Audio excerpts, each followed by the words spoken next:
Hi, I'm Bronwyn Hayward, and I'm the author of a book called Children, Citizenship and Environment, about nurturing a democratic imagination in a changing world. Today, over half the world's population are under the age of 25, and they're growing up facing very different challenges from their parents and grandparents. They face four particular problems. The first is dangerous environmental change. The second is growing social inequality, as the gap between rich and poor widens everywhere. The third is global youth unemployment, as our economies are failing to deliver sustainable, meaningful work.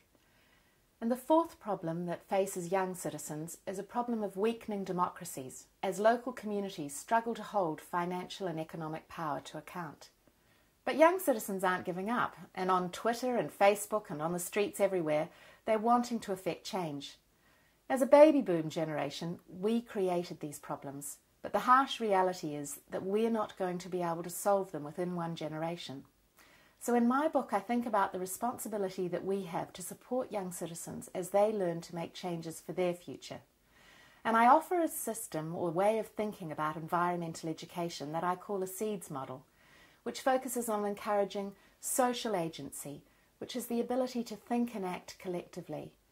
It's also offering a way of thinking about environmental education that encourages us to think about embedded justice, not just getting kids outdoors, although that matters, but also encouraging young citizens to think about the way in which we make decisions. Are our procedures fair? Who benefits from the outcomes?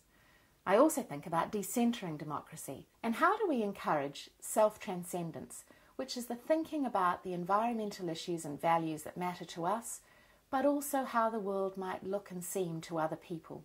Years ago, ecologist Rachel Carson talked about nurturing a child's sense of wonder about their natural world. In my book, I argue we also need to encourage a child's sense of wonder about their democratic world and the extraordinary possibilities of ordinary people acting together to effect change for a sustainable common future.